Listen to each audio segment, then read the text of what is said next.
Good afternoon, ladies and gentlemen. We're not doing the usual um, introduction today. We have to get right in here and get on with what we have to do. We're extremely late today because we were waiting on the commissioner to come and say something, um, and he didn't. And so we're going to talk about that today. And we're also still going to talk about uh, Michael Pintard and the situation that he's in. All right. So you know what we have to do when we first get in here. Just take a second to share this. So just give me a second to share this, and then we'll get on with it. We're really late today, so just be prepared. We got some stuff to talk about. Um, we were really hoping that the commissioner of police would have stepped down, but uh, we knew it wouldn't happen because that doesn't happen under this government. They tried to cover up everything, and the prime minister isn't going to leave himself without someone to do his dirty work. Uh, and so we're going to talk about all that today. All right. So make sure you get on here. Um, um, and yes, we are going to have some stuff to say with Michael Pintard. I'm going to have to introduce that for you. But just give me a sec to share this, and you do the same thing. You do your ad highlights, your your ad followers and all that kind of stuff. Let's get this out there. Make sure everyone knows we're live. Yeah. Sometimes when people come to the page early before you start, they don't know they have to refresh their page. So if you ever go through that, just remember you have to refresh your page in order to get it. All right. So we see people tuning in. That's awesome. I'm gonna send this out. Let's get this conversation out there. All right. Let's have this conversation. Um,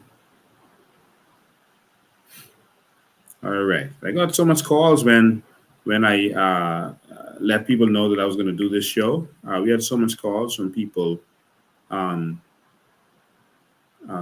even people begging me to give Pintard a break.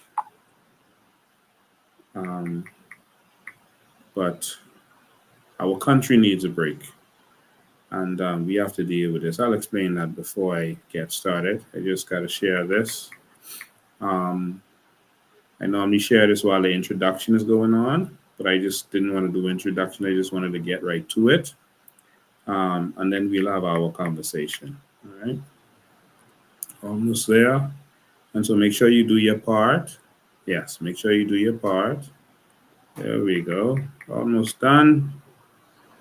I'm done. I've done my part. So let's see. Yep, I've done my part. Make sure you do yours. Get everyone on here. All right. So,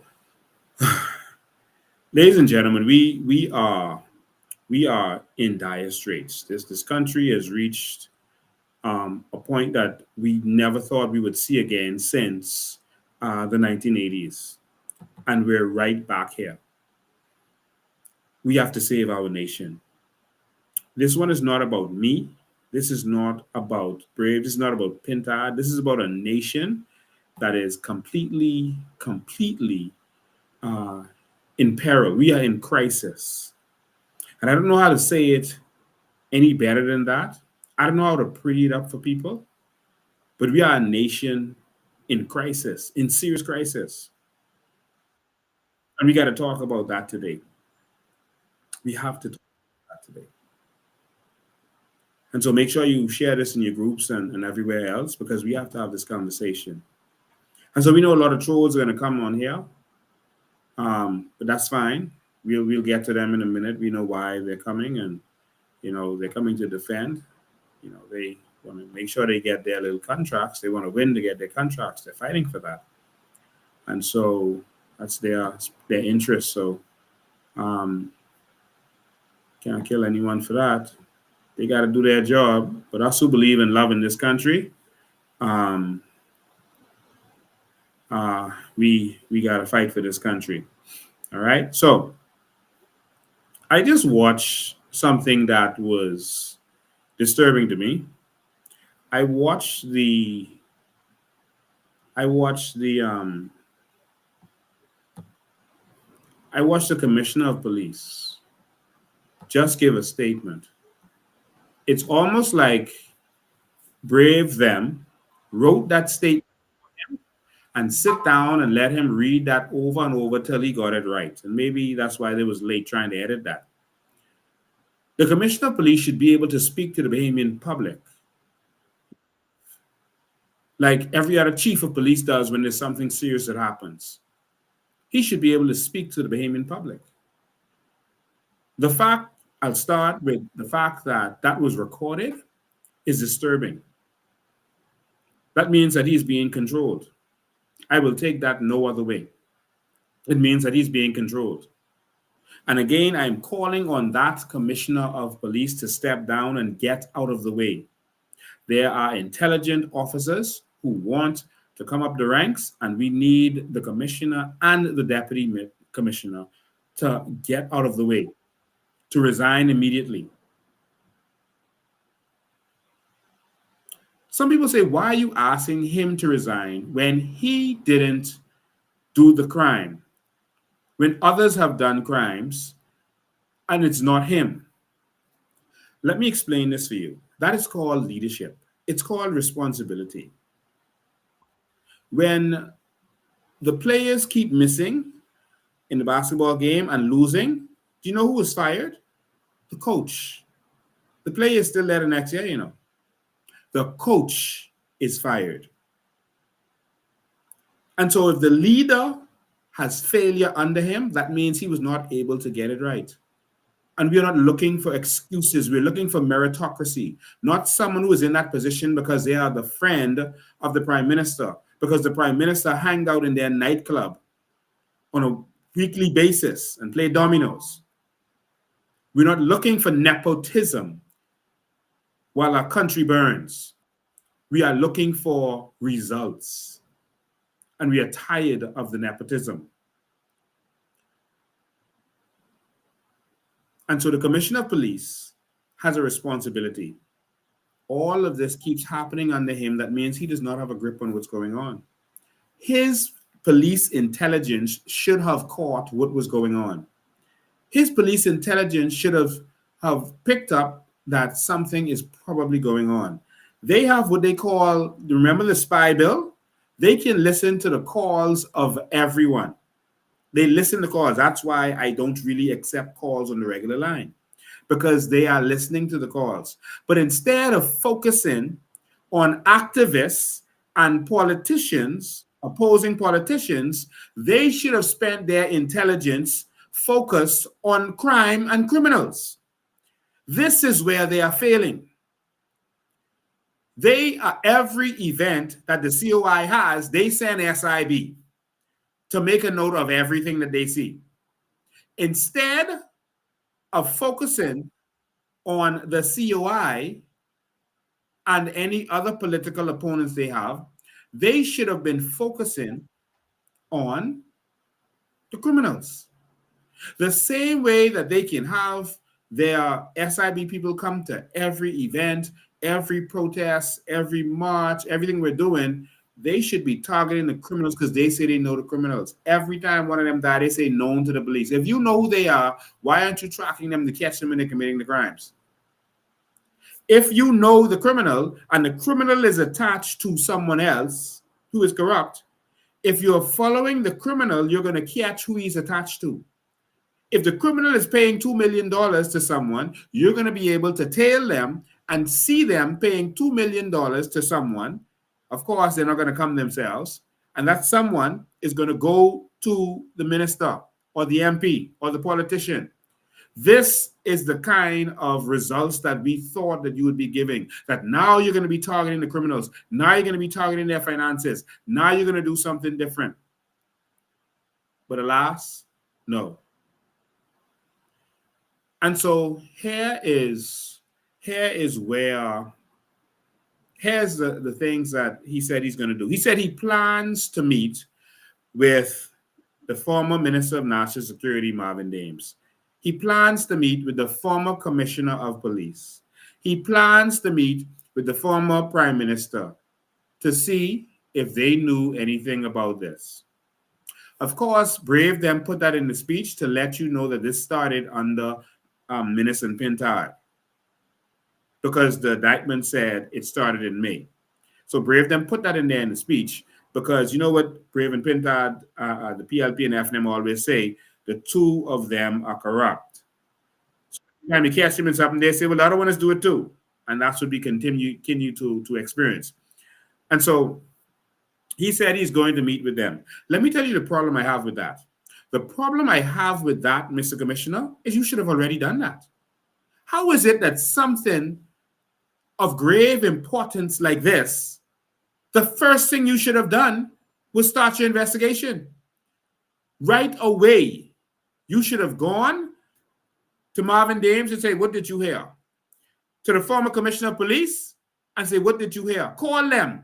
Tell them to come to see you. You're the man. You're in the seat.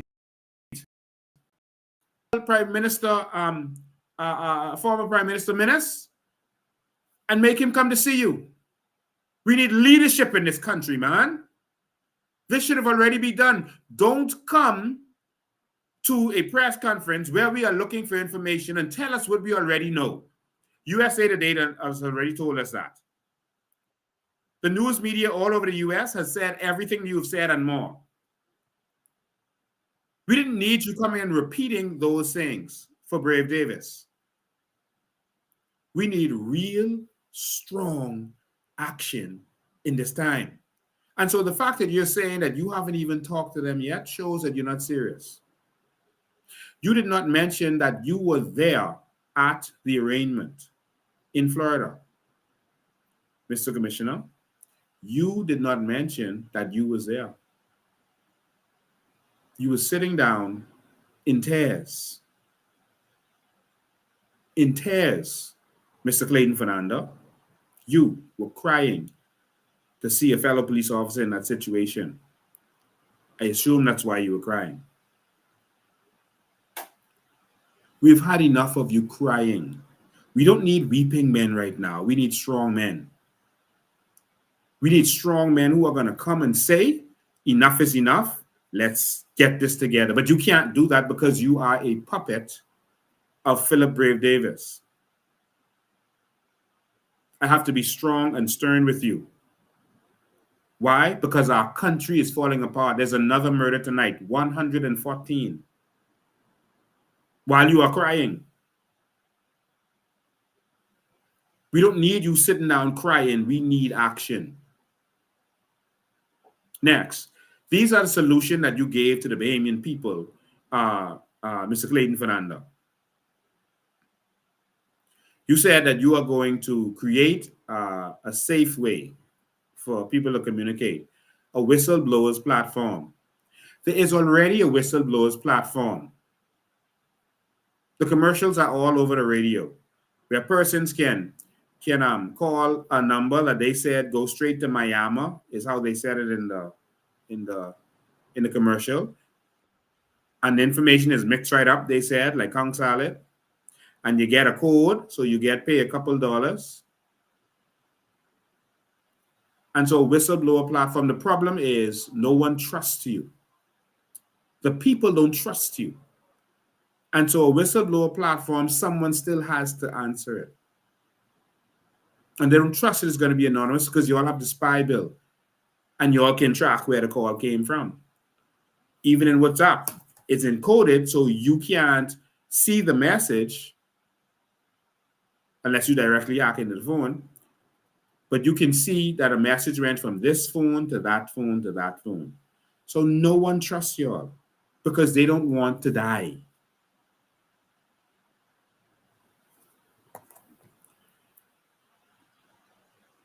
I would not advise any Bahamian to assist this current leadership of the police force. Do not trust them. This is just the reality. People have died who are involved in certain things. Witnesses have been killed. People with ankle bracelets have been killed. For your safety, wait until this leadership moves out of the way and then flood back to assisting the police. The country is now being run like a mafia. I'm sorry I have to say this, but this is the reality. Do not trust them with your lives. They said they're going to request increased funding for anti-corruption. All right. I have a problem with this too. He said he's going to request increased funding for anti-corruption. You should have already requested the increased funding. The fact that you have not done so means someone just put a speech in front of you with this couple insignificant things that are not going to help anything, and you just read them off. If you were serious as the Commissioner of Peace with the responsibility, you would have already done so. All this time has passed, and now you're talking that you are going to request funding? Seriously? This is a load of nonsense. They said they're going to rename, the names of recruits will be published. I don't have a problem with this idea, if that's what you want to do. All right? I don't have a problem with that. Now, just know that whenever one of your recruits now wants to work undercover, they done. All right? So just know that. All right? Now, but again, I don't have a problem with this. You just got to understand your strategy after that. But the people are more worried about you and your senior ranks. That's what the people are worried. The people are not worried about the junior ranks. They fine. We worried about the people who have the power to instruct the junior ranks. That's what we're worried about. You're going to have ethics training for all the senior officers. How does ethics training stop a drug dealer, a gun smuggler, or whatever who's on the force from doing what they're doing? You don't think that any police officer who does wrong knows it's wrong? Like, no, you need an internal affairs and proper investigation to watch and to investigate, including investigating police officers. Ethics training? What is that going to do? How does ethics training stop someone from smuggling drugs, for example? A police who may sell access to information and give out where a person is who's wearing an ankle bracelet. How does ethics training stop that? You're going to sit in front of them and say, listen, Jesus say that's wrong. Jesus say don't do it. We need more police to get saved. What are you going to tell them? That they don't know. These are the people that we've been trusting to govern our country, to police our nation. They should be teaching us about ethics. Ethics training is not what's needed. Accountability, transparency, and consequences is what's needed. They're also going to have independent oversight channels. Independent oversight channels. So they're going to fill up some committee with PLP cronies so that when one of their people gets in trouble, they can do like what they have done all this time. If it's a nobody, oh, yeah, we drop the hammer. See, we deal with any police who's corrupt. But if it's someone connected to someone, hold on, wait, we got to cover that up. Cover that up. None of these suggestions will solve the problem. This is further reason that you need to resign. I want to say this. I know the officer who was arrested. I know a lot of all the senior officers I know. I know the officer who was arrested. I always saw him as a good man. This is a shock to me also. He has a good family, a very a good family, good, decent, respectable people. It's shocking to me to see this. It's shocking to his family.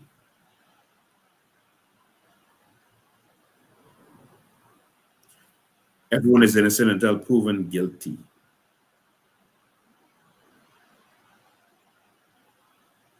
But if it is the fact that he named a politician, that's where my focus will be.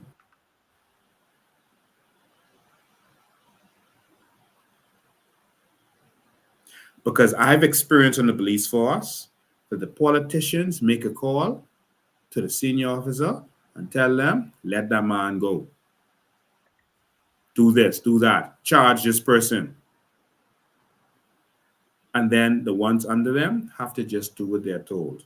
And sometimes it's pressure that people are put on to do things and they feel like they have no way out. I don't know what the situation is here. But I know one thing, we're going to pay all civil servants the way they need to be paid so that they don't have to ever be corrupt or beg for bread. A lot of police officers live paycheck to paycheck. We're going to make sure that that doesn't happen ever again. Someone asked me if I'm shocked. Yeah, I didn't know or expect that from that person. All right. I expect corruption from the Progressive Party. I did not expect that from that person. All right. So just so you know, I know a lot of police officers, and of course, people do things that you don't know sometimes. And again, innocent until proven guilty. We'll see what comes out of this. Um, I don't. The persons I know, I don't know them to have a lot of money. I know they had a son that recently was hospitalized for a very long time, and they had to struggle to make payments to get that done. And that's the reason I'm shocked. I'm shocked. I didn't explain, but they had a son uh, who had an ailment and was in hospital in Florida for some time, I think for months, and they had problems paying for him his bills, and they're still left with his bills, and so that's why I was, kind of surprised. All right, but we are going to get to the bottom of this, and we're not going to let this go because this is another example of the corruption of this government. But they said it started under the other government also. This is endemic of everything that you've learned about the PLP and FNM. They're working together with this corruption. This has been going on. And this only goes on with the blessings of the senior politicians. I've been telling you that.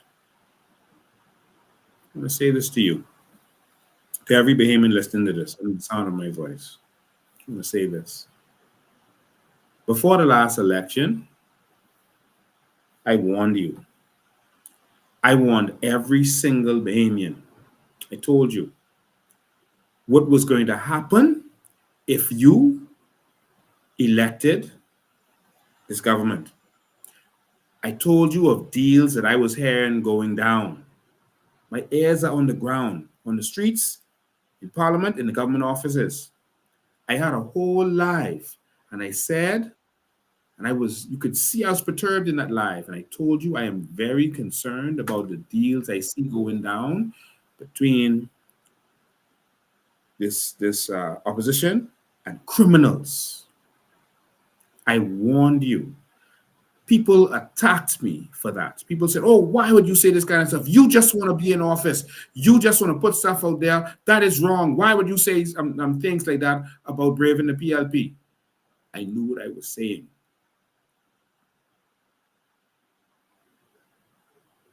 Now, there's public embarrassment that I told you was going to happen. I said, every time they come to power, we get embarrassed. People have died because of this, because we didn't listen. We didn't listen. There were drug dealers getting contracts right now. Drug dealers getting crown land. We exposed it.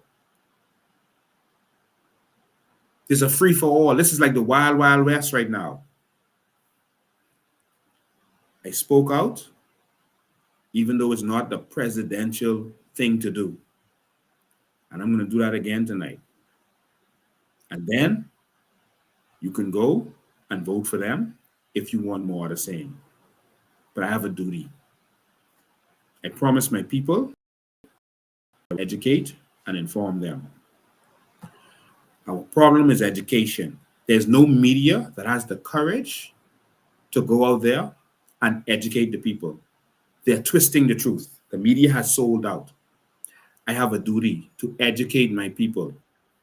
And so maybe you may have to vote for the people who have been failing us because of that. Maybe I may be educating the future generation, but I have a job to do. And that's what I'm going to do. Because I don't want my people to be fooled anymore. They've been lying to you for years. They've been keeping you poor, uneducated, keeping you broke. We have been educating you. And that's my job. So I educated you about what was to come with this government and the corrupt deals that were being made. We didn't listen because we just felt, you know what? Yeah, let's just go with someone we think could be presidential. And look what we got. So that takes us to the next part of this. We'll come back to Commissioner again because I got more to talk about with that. So again, if you just tuning in, the commissioner was right there at the hearing. He was right there, crying like a weak leader. Next, I sat down today and I listened to Pintard at a press conference today. And I was hoping that he would have said something substantial or announced that he was going to do something substantial. I was sorely disappointed. It was an extremely boring press conference where he was reading from paper. I want you to know that there's no paper in front of me, and there has never been paper in front of me. He was reading from a paper, something I guess someone put together for him, talking about what has happened, what we already know, and some things they're saying they're going to do. The problem is, y'all just came with the government. Y'all didn't do any of this stuff. We don't want to hear about Freedom of Information Act from y'all. We don't believe you. Don't trust them, Bahamas. Any of the things that he said, they're gonna say anything right now to get in. We'll get to all of that. And so out of that, what you saw was real leadership. And I say this humbly. When we went into the House of Assembly and we spanked up Pintard, that shook him up. That's what you call leadership. You have to speak truth to power. Sometimes you got to raise your voice at your children. Sometimes you got to raise your voice at your subordinates. I'm not calling Pintard a child. But sometimes you got to shake them up and make them do their job. And that's what we had to do because the man was limp and weak. And we had to wake him up. We had to grab him and shake him up to let him see the importance of this, to let him see that he should do his job.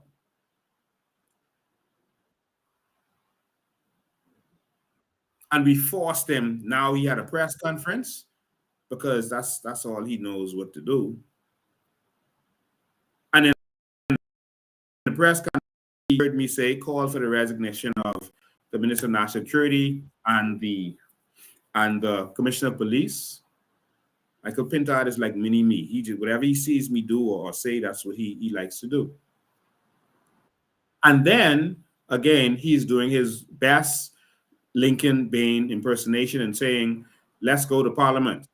Let's go outside Parliament and let's have a protest. Jesus.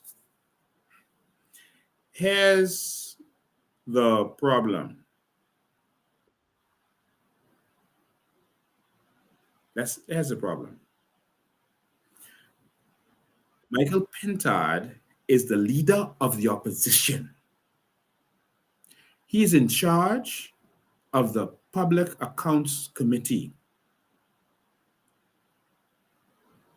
and leader of the opposition. He can force the government to do anything he wants. Why are you coming outside to do our job when you can go inside and do your job? Why are you going to come outside and scream that you're hungry, you need food, when you could just go inside and cook? Why? Why are you going to come outside and say the house dirty when you could go inside and clean the house? That's your house. You have access to that. So his solution now is to go out there and say, y'all come out there with me. Let me make this clear. I will not be there. Because we have to show Pintard that he needs to do his job. You are not an activist, Pintard. Get inside the house, use your committee powers, you can subpoena any member of parliament, you can subpoena any document, any information, any bank account, any phone record, you can subpoena anything. And if anyone refuses to come, including a member of parliament, they go to jail or they're fined or both. If they give you any false information, they go to jail or they're fined or both. 2 years to be exact. And the fine is just $600, but up to 2 years. If they don't do what you say, if they don't submit to you.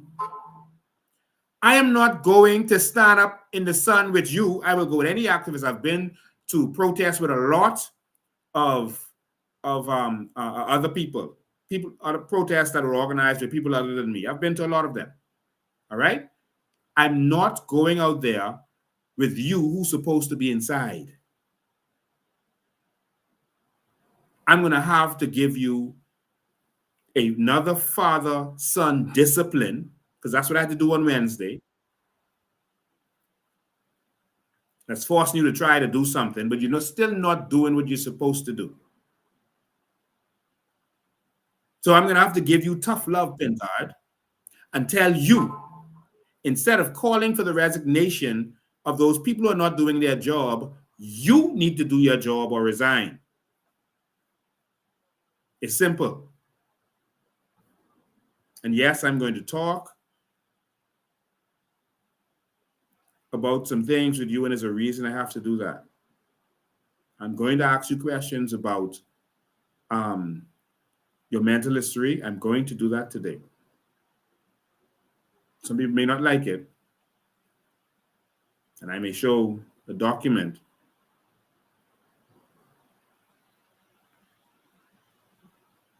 I'm going to ask you questions about drug use today, and I may show a document. But I'll get to that in a minute.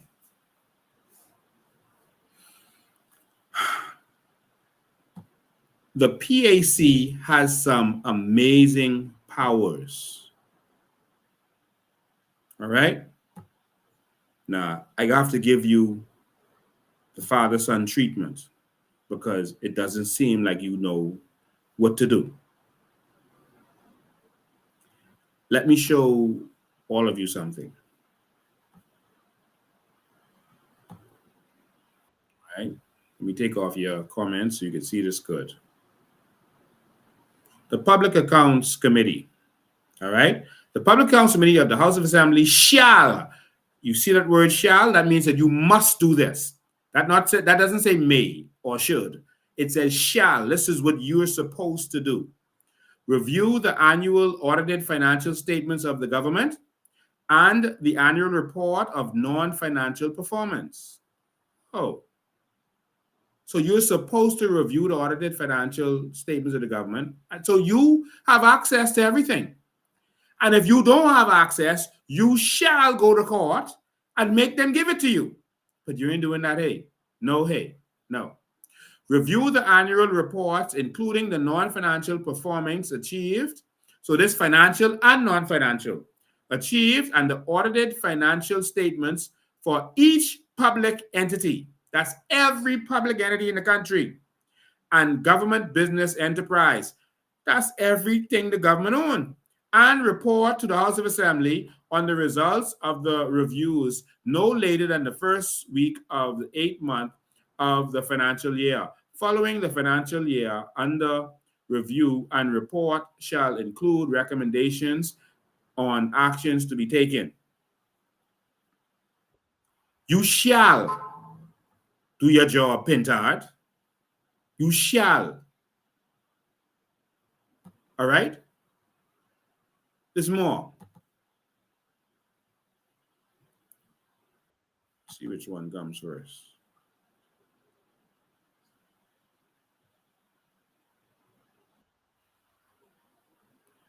Review the report of the Auditor General on the accounts and other performance of government and debate the recommendations and the reports referred to in this subsection. The House of Assembly shall complete the reviews and debates, etc., etc. So you have powers.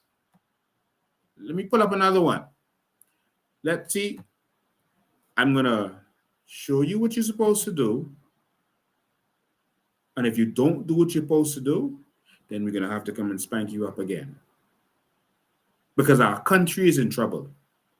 The chairperson of the Public Accounts Committee shall ensure that Public Accounts Committee meets as often as is necessary to perform the functions required by this act. The House of Assembly shall consider the report of the Public Accounts Committee on the reviews set out in subsection 1. And there's more in the rules of the House of Parliament. There is more that talks about your duty and what you're supposed to do. I don't want to slow this down by going into each and every little thing. All right? You have a job to do. You can read, Pintard. Do your job. All right? So when you are ready to do your job, then you call the Bahamian people. See, Pintard, if you do a public accounts committee, it will use it, and you subpoena, for example, you subpoena whoever would be paying the check to the commissioner of police. All right? You subpoena that information when he got all that money. And then if the government doesn't give you what you're supposed to get, then you call us out there to say, stand with me because I subpoenaed this and they won't give it to me. That's when I stand with you. When you call one of those members of parliament, the minister of national security, or anyone who is doing corruption, someone who's responsible for a loan, someone who was responsible for our debt for nature swap, and you subpoena them and they don't come, then you call us and you say, let's put that pressure on them. Don't call me out there to just say the country going bad. Let's just come. Let's just come to show support. And then you have Reynard Henfield from We March organizing this. Reynard Henfield? Jesus. We're going back there.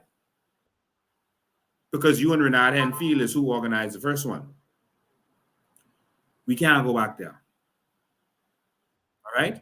We're not going to fall for these tricks again. Just remind us.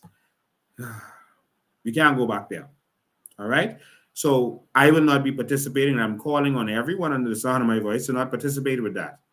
Now, if he goes and does his job, of course, he's going to tell all the FNMs come out just to show support so he could say that he is strong, he has support. But if he does his job and they refuse to respect him, then he can call me. All right? And he can call the Bahamian people. But you can't call us because the government ain't doing their job when you ain't doing your job. That's utterly ridiculous. So let's keep going. You know, when I put this post there saying that I was going to say the truth about Michael Pintard, all of the fake profiles just started going crazy. The fake profiles are coming out, ladies and gentlemen. But what was so most interesting about it, about the fake profiles, the most interesting thing wasn't the fact that fake profiles are coming out. They always do that when it's this time. What was most interesting was that the PLPs were defending Pintard.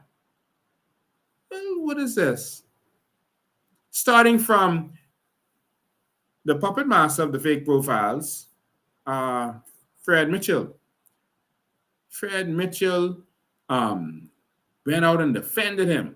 He spread, saying lies. He always says lies about what happened in the House of Assembly and how this violence, our political season, and the police gotta, deal with this violence and all this violent talk. I don't know when sense talking sternly is violence. I don't know when sense talking sternly, or even if it's loudly, is violence. It's a conversation. It's a back and forth. That's not violence. But in any event, you notice all of, not just the F&M trolls, all of the PLP trolls came. Did you notice that? And they started doing videos and all. They were on their game. The F&M and the PLP, they came out.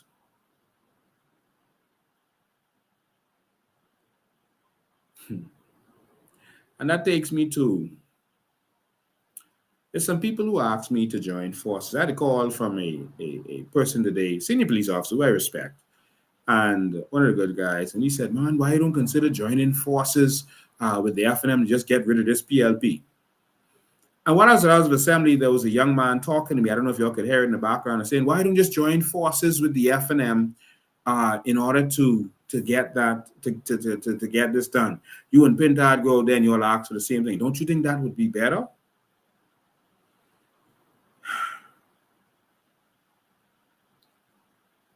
That means that there are seriously a lot of Bahamians who don't really understand what's going on in this country. They don't understand. This talk about shaking the tree and let the fruits drop from the tree. The tree is the problem, not the fruits. You shaking the tree for? That's telling us you still got that tree. If the fruits is the problem, the tree is the problem. It's the tree that needs to be cut down. It's the tree that needs to be moved, not shaken. But the problem with this tree is it's a mutant tree. It has two fruits, the F&M and the PLP. And they've been dropping and hitting us in our head. Here's the problem. People are calling me today saying have mercy on Pintard, because hurting him is going to help the PLP. They don't get it. A lot of Bahamians don't get it. They really think these politicians want good for us.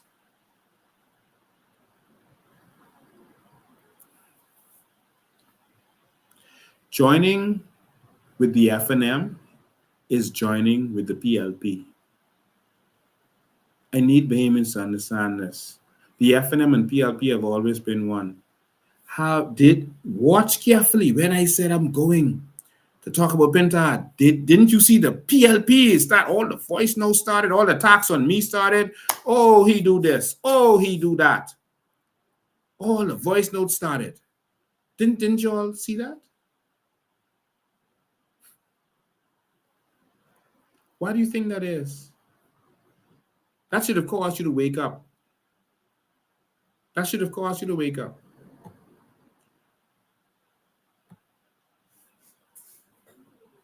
They started attacking me. This was the most entertaining one I saw. I love it. I love it. See here? Put me in cheese. What? Oh, put me in charge. Couldn't read it good. Oh man, they put this on. Man, that someone called me and said they use a beautiful picture of you. They said you need to use that picture. That's a beautiful picture of you. And they took a picture of me and they put it on a mouse and they had the mouse with the cheese.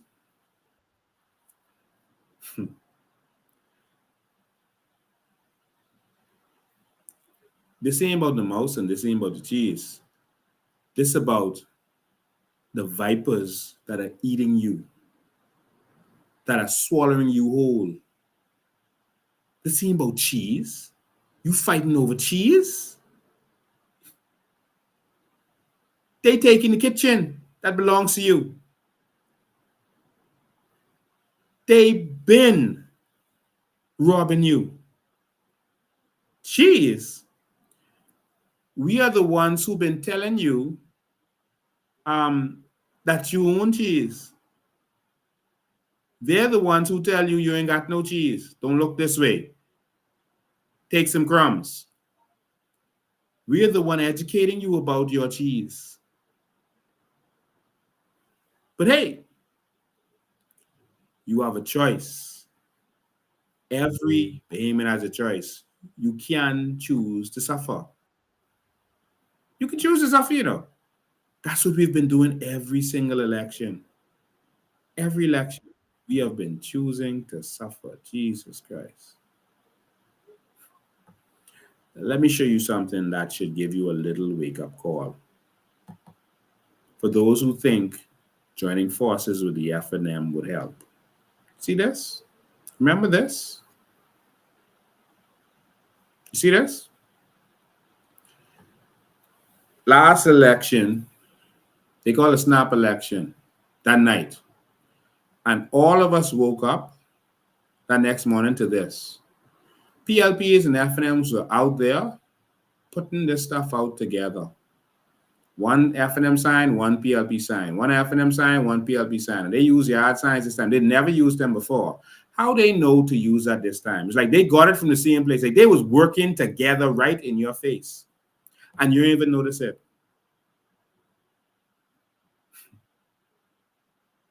You see? They was working together right in your face. Insulting your intelligence. Right in your face. And you didn't catch on. They even got their stuff together. Because how would the PLP know election was going to be called and minister said it ain't going to be done next year? See here? In the road. PLP, F&M. The only difference is the color. How they know? Because they're working together. Payments if y'all don't wake up. So you don't work with the robber. I don't know how you'll explain that. The F&M is the problem. The F&M is the problem. How do you partner with them to let them continue what they've been doing? They've been swinging you all these years, making you get so angry with the government that you say, oh, you got to swing it hard the next way. And then you go to the next one and, oh, Lord, they're doing foolishness. So then you swing it hard the next way. You're not tired of that. So partner with the F&M to make sure that the PLP is gone and swing it hard to the F&M so that Pintard them can come in to worship and serve Brent Simonet. I can't join forces with that. I aim to unite the people, not the politics. We want to unite the people. The people who are ready to wake up and take this country back. I'm ready. I'm ready. Are you ready? Now, tonight I'm going to, have to give you a wake-up call. I'm going to have to give you a wake-up call. We're going to have to challenge Michael Pintard just to do some things while he is challenging the government. And some people says, leave Michael Pintard alone. People are going to get angry with you and they're going to feel like you're just doing this because you want to attack him. They're going to feel like you're doing this just because you all had a back and forth in the House of Assembly. That's not the case. What I said to him in the House of Assembly, I've said many times, even before the last election. I said to him, the same questions I asked him in there was the same questions I've been asking him. And I know why I did. We have to stand up, people. We have to stand up. And I know this is a little different for Bahamians, but we have to stand up. I remember they said, one time the Catholic priest was raping the little boys. And anyone who stood out against them, come on, man. You course you will turn against God. You course you will turn against the church. Just be quiet, man. Touch not God anointed. Don't say nothing but that. And they would keep hush hush. Don't touch certain things, man. You gotta have respect. Any little boys who came and was little rowdy because of what happened to them, oh, shut up. You can't talk to them like that. Any parent who came to talk to the priest and tell him off, oh, you can't talk to the priest like that. That's God anointed. And they row them. Disrespectful. Yeah, that's just an allegation. You can't talk to the priest like that on an allegation. Where's your proof? Why the little boy didn't say something from when it happened? And they continued to cover up. And sometimes they would transfer because they were worshiping the positions. And it wasn't until one of the little boys grew up and blew the head of a priest open with a gun. They're like, why would someone do that to a priest? Oh, this is so vicious. I mean, big news. Oh, who would kill a priest? Who would do that? This country has gone mad. And then they found out what happened. And then the Pandora box opened. But if they had dealt with this when they were supposed to deal with this, a lot of boys, our sons, would not have been raped brutally and molested and lives damaged forever if they had dealt with it when they were supposed to deal with it. We have to stop worshiping politicians. I need you to understand that we are the royalty in a democracy. We have to stop worshiping politicians. I heard some people say some ridiculous things like, because some people said, Lincoln did what Pinland did, what Milo Butler did, what A.D. Hanna did, stood up in the House and took charge because we need change, ruffle some feathers. And then there were people who said, oh, but they were MPs at the time. If you're an MP in the House of Assembly, there's a greater responsibility on you to be honorable. It's worse if a member of parliament grabs a mace and throws it out the window. You're supposed to be honorable. You're not supposed to do that. It's not about them being MPs. They were still arrested and put before the courts, They didn't care. They knew what they were doing was wrong. There's a time for everything, including to do what's wrong. There's a time to be radical. And they knew that. That's what you call leadership. Knowing the time. But we've been broken like subservient servants, sheep. And so whenever someone stands up, it's offensive. Pinland and those knew they were doing wrong. Milo Butler being an MP didn't give him the right to go in Royal Bank and shout them down and tell him to hire black people in there and tell him to give black people bank accounts. I didn't give him a right to do that, being an MP. He knew what he was doing was wrong, but there's a time for everything, including to do was wrong. Martin Luther King said it in a letter from Birmingham jail, there's a time for everything, and there's a time to stand up. And so I knew that the House of Assembly needed a shaking up, and we shook up the House of Assembly. Some people said, why did you target Pintard? Why didn't you do that in the House of Assembly? We did. When Pintard just stood while the House Speaker was suspending the House, he froze like a sheep. Go and watch it. I won't play it for you because I'm trying to rush through this. We stood up in that house and we read them the riot act. We told them off, defending Pintard. How do you defend someone? And then when you're going to ask them a question, they started insulting and rowing you. And then people see you as the one who did wrong. Because we have a mindset to worship politicians. In any event, there's a time to stand up. Martin Luther King knew it was time to stand up, and everyone said that you're doing wrong. You're supposed to be a pastor. How could you be doing these things? You're supposed to have respect for the government. You're not supposed to be in the streets blocking up the road. That's disrespectful. Who does that? Martin Luther King, and that was the church criticizing him. Martin Luther King left the church. He only did 5 years as a pastor. A lot of people don't know that.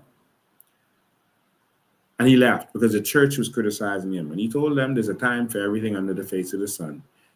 There's good laws and bad laws, and we have a duty to break bad laws. And he said there's a time to stand up and even do what's wrong because we are being treated badly.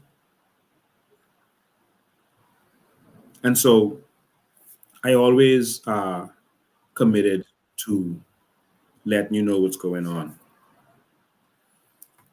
If a member of parliament wants to be prime minister and there's some questions, we have to ask those questions. We can't run from that. I was telling people about the deals that was being made under the PLP. They thought I was doing it to be malicious. I care about one thing, my country. I don't care to be prime minister or president or anything you all want to say. I don't care about politics. Because if I did, I wouldn't be doing most of what I do.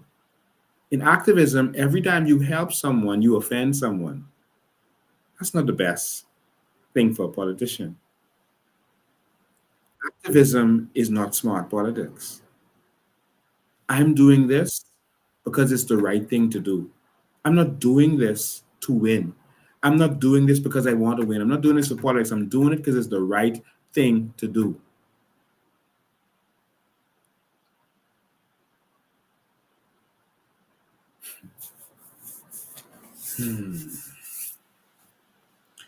And so this F&M sat there.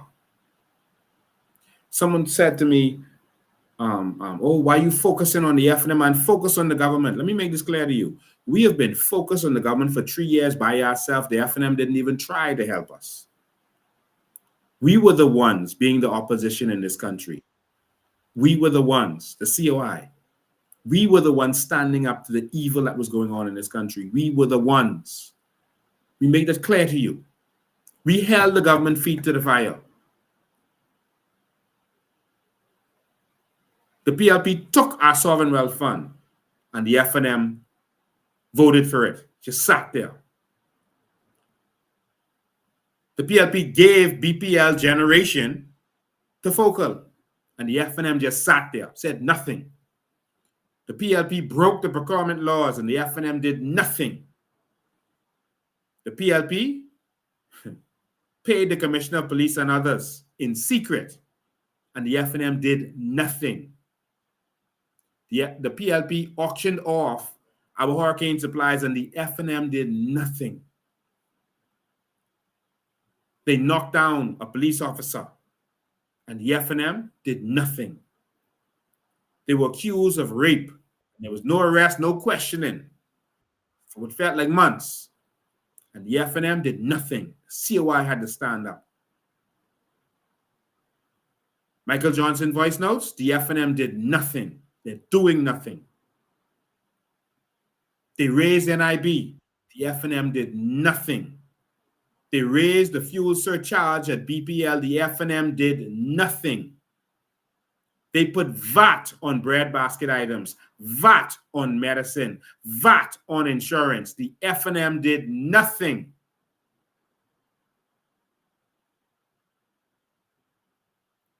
There's only one area, because I could go on all night with that. Only one area that the F&M actually did something. The PLP raised its travel budget, and Pintard started traveling with them. They joined them. So that's what the F&M did. Complain about the travel budget and then jump on the plane with them. Brave, why are you spending so much money on travel? Okay, can travel with me. Yes, sir, yes, sir, yes, sir. Can I carry your bags? That's what happened. That's what happened. And so the F&M thinks that we're going to go back there. The F&M thinks that. But we ain't going back there. We ain't going back there. We can't go back there.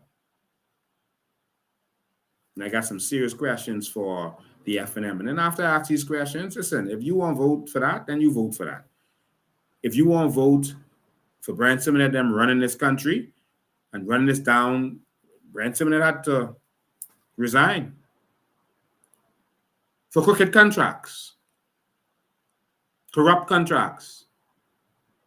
Pintard had to resign. Dwayne Sands had to resign. All of them. If you want to go back there, that's on you. But I'm going to ask the questions so that it's not going to be on me. The Bible says, if you see something and you don't say something, you are just as guilty. Now, when the stuff was happening, I told y'all it was going to happen with immigration. Before election, I told it was going to happen if Brave them getting there with immigration. I told it was going to happen with crime and the deals and the contracts and all that what was being negotiated before the election. I warned everyone. That was my duty. So my conscience is clear. My conscience is clear. All right? So I'm going to use one of Pintard's books, one of his poems, because he put some information in his book that is evidence that we should use to question him. Now, I've seen people write books and get arrested in the U.S. for things they've done. I've seen them do it, but that's the U.S., of course. And so Pintard,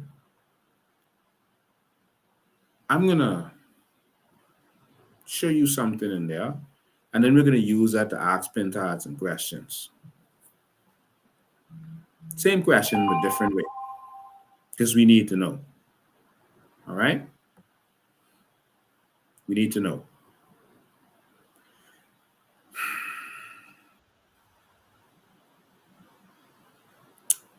Before I go to Pintard's poem, Pintard have a famous poem. It isn't famous at all. Sorry about that. You have a poem. It's called Still Standing is one of them. And you have another poem called We Ain't Going Back There or something like that. Right? Something about going back. All right? So what I did was I wrote a poem for Pintard.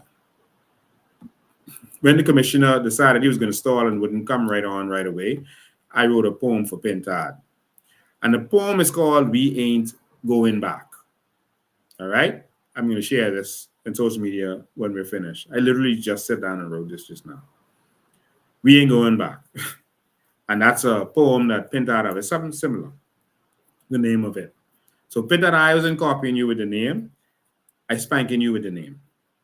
All right? This is in jest. The poem is called We Ain't Going Back by Lincoln Bain. And this is dedicated to Michael Pintard. Let me read it. From Nassau streets to Grand Bahamas tracks, we've suffered enough of the F&M crap. Leaders once pledged to keep us on track. But now we know the truth. We ain't going back. MPs accused, integrity lacked. 2 of them had to be arrested. Our hopes were sacked. Funds were stolen. Crooked contracts.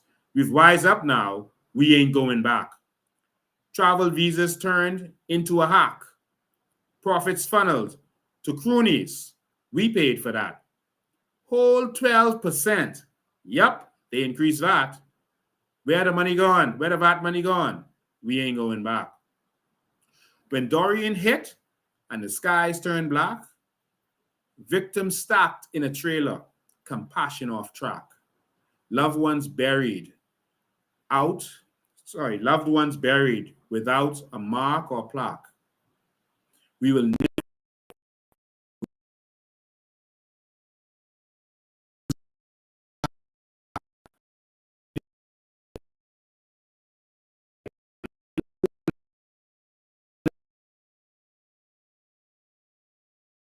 We demand justice. We ain't. Sites almost given to an F&M hack. Heritage sold off to their chairman in a secretive pact. It's a good thing we caught on because they was going to be gone with that. We will protect our forts. We ain't going back. Lockdown tight while the rich party and snack, burying their dogs while others couldn't leave their shacks. Double standards shown, liberty is attacked. We want equality, we ain't going back. Health in crisis, responses lacked. The hospital was in shambles. Some checked in and never came back. A&E outside in the rain, Grammy put on the rack. While y'all traveled for y'all health care, we ain't going back.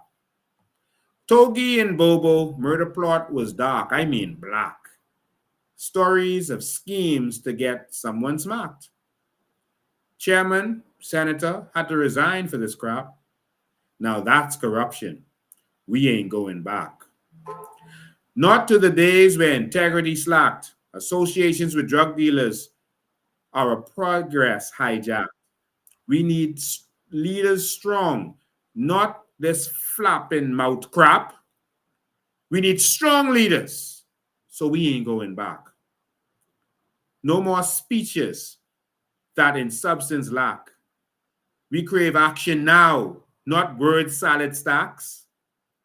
Opposition protesting outside won't help. Get inside. You're the PAC. Pack. Use your power right or do just that. Pack. Because we ain't going back. Puppet. Dancing to Brent Simonet and Fred Smith's soundtrack. Want to give the whole country to Brent Simonet from front to back and open the borders for Fred Smith and his illegal friends, Jack. Not on my watch. We ain't going back. And don't think we forgot about Oban, as a matter of fact. Y'all tried to give them our land, but y'all got trapped. Worst Minister of Agriculture, that is a fact, had control of agricultural crown land and didn't grant not one track. We ain't going back. Worst Minister of Youth, Sport and Culture at that.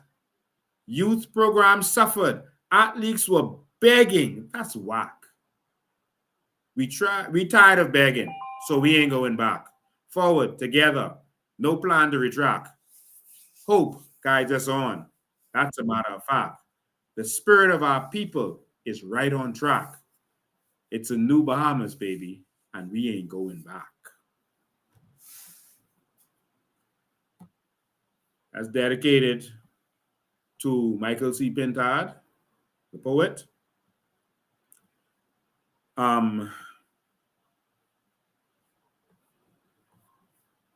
Yeah, that's dedicated to Michael C. Pintard.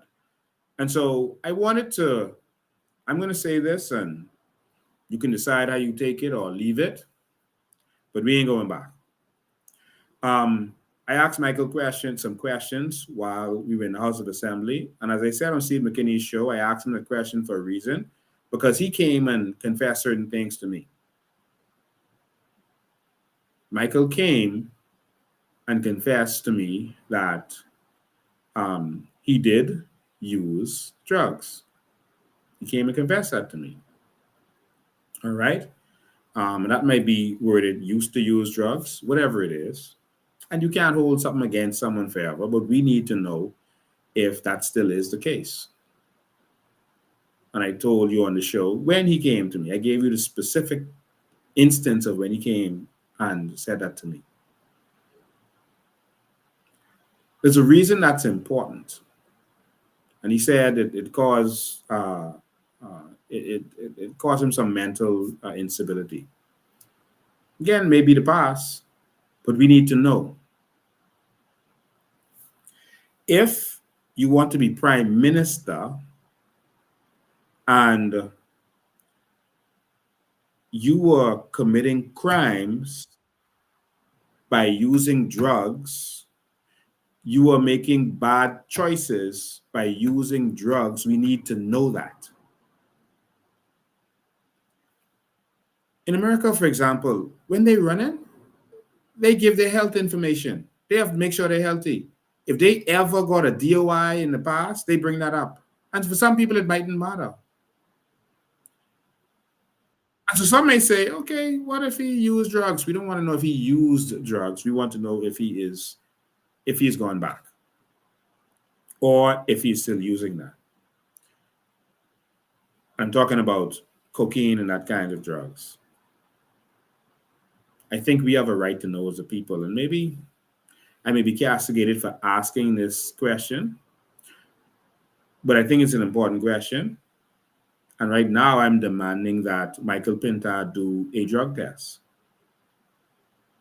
I'm demanding that Michael Pintard do a drug test. Because if you are currently doing this, then we need to know. And I'm saying that based on information that Michael gave me, and it might be in the past, it might be over with.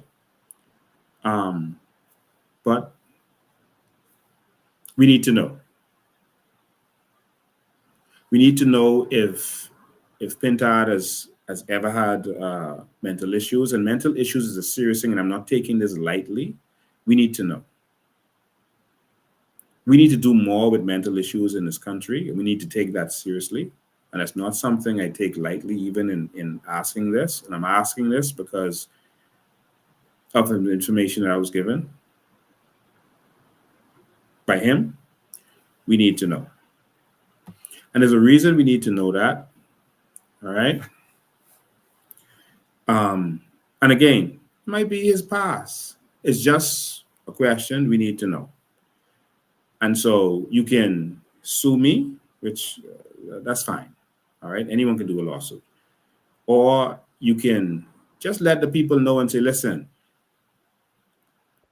I was rough at one time. I was out of order at one time. Let this be a lesson to all of our children that you can accomplish anything, no matter what your past is. And then that would be the situation. All right. So let me pull up a poem by Michael Pintard. Well, I'm not going to pull up the poem. Someone wrote something on it, right?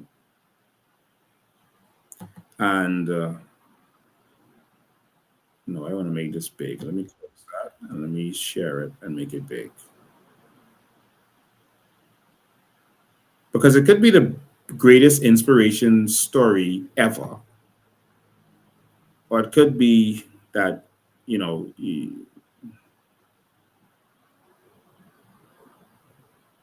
yeah. All right. So, and again, it could be the past. Let me see how I can share this.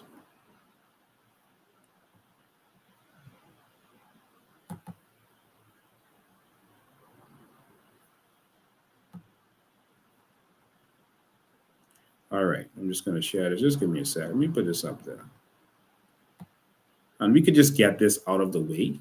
Michael Pintard, just answer it. I'm not accusing you of anything, but just answer this and let's move on from this. All right, let me share this. All right, this is a book. Someone's doing a book review on his book, and they talk about the poems that was in there. And this is one part of it that, and there's two sections. It caused me to ask, some questions based on the information I got before. It says Pintard also used this poem to encourage readers that they can persevere through difficult situations. That's honorable. He makes an example of himself by recounting his past battles with defamation, commotion about his personal appearance, and that is his matted hair. And so people used to teach him about his appearance, which means his matted hair. His hair, he didn't have good hair, is what they were saying. And that's what emotionally disturbed him. And betrayal by friends. Through the repetitiveness of the phrase, I'm still standing, Pinat proudly proclaims that he overcomes his difficulties, being teased about matted hair. Um, and so that, and he called it, if you look at the bottom, fiery darts. The fiery darts did not hinder Pintard's walk, the rebuke. They were fiery dark because people made fun of him because of his hair. Now, let me open the other one that talks about his other poem. And then we can leave this alone. because uh, I kind of feel like Trump talking about Obama's um, birth certificate. I don't want to do that. Um, yeah.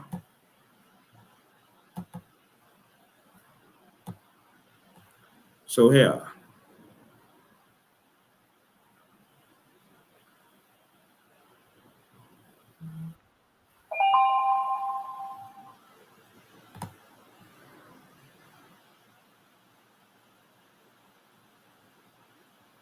his was called "I Ain't Turning Back." That's what his poem was talk. It says Pintard addressed many issues that teenagers face every day, such as drug abuse and fornication. He admonishes readers to in earnest to turn away from these things, which is good, and not to turn back. He does this using the repetition phrase. So they're analyzing his poems. In this poem, he talks from his personal experience. So he's talking about drugs and drug abuse and fornication. And it says in this poem, he's talking from his personal experience with these social ills. And so that's concerning. So Pintard addresses drug abuse by talking about the adverse effects it had on him. That's what this person wrote. He relates to readers the effect of drugs on his appearance and mind.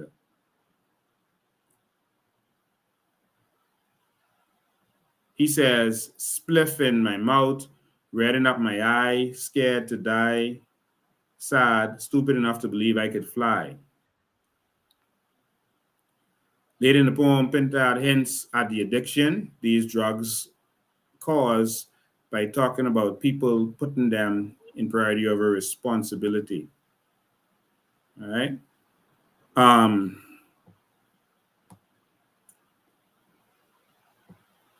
and so I don't want to go on with this. You go read his stuff for yourself. And he talked about this. I don't need to say anything more than that. And so, one, if you were using illegal drugs, if you were um, known to hang out with drug dealers, again, it could just be your past, and just answer, um, just answer to it, because you are being paid by the public right now, and we need to know that you know you are safe and that we are safe. This is not easy for me. This is actually difficult because Bahamians are passive people. And is that his personal life? When you're running as an MP, you have to be of sound mind. If you're running as an MP and you are or did do illegal activities, that's important. Now, if you turn your life around and you turn your life around, just let us know. And I think that would be the greatest, not the greatest, it would be a great turnaround story for young people. Let us know. It's simple as that. All right.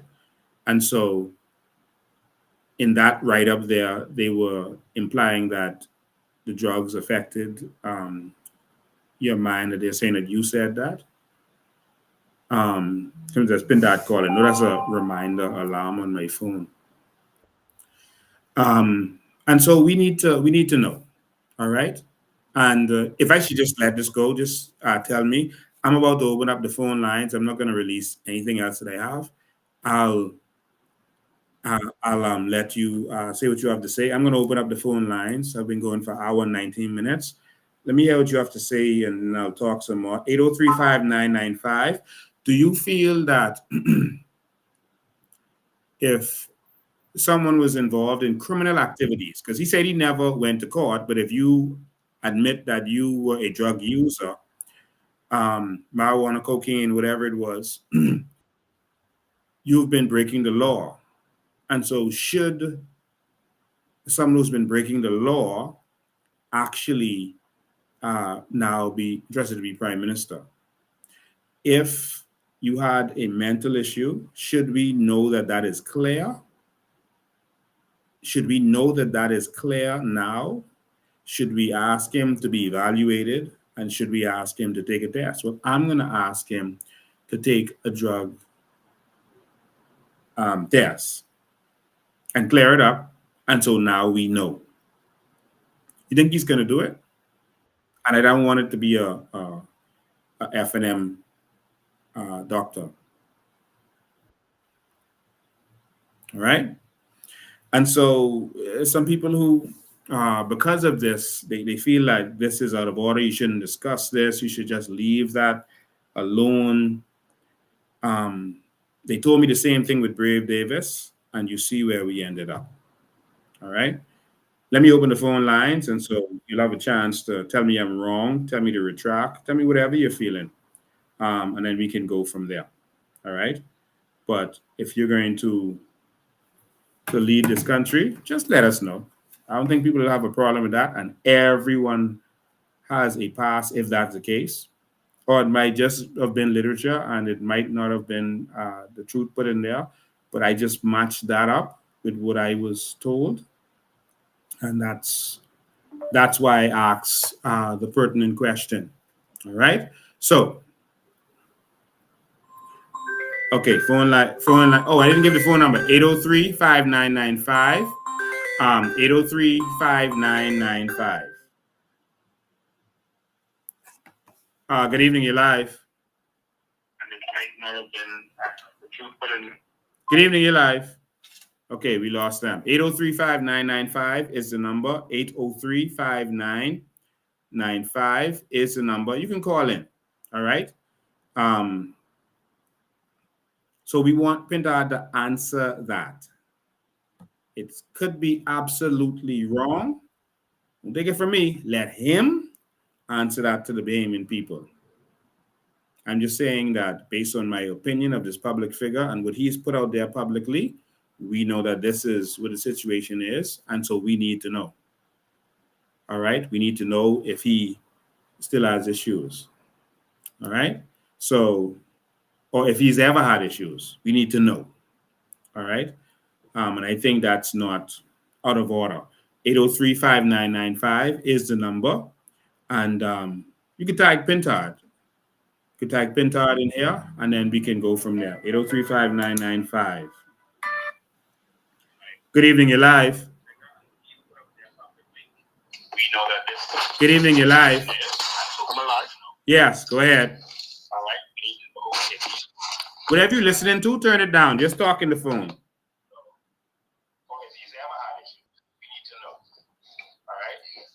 Caller, go ahead. Caller, go ahead. Okay, they hang up too. 803-5995 is the number.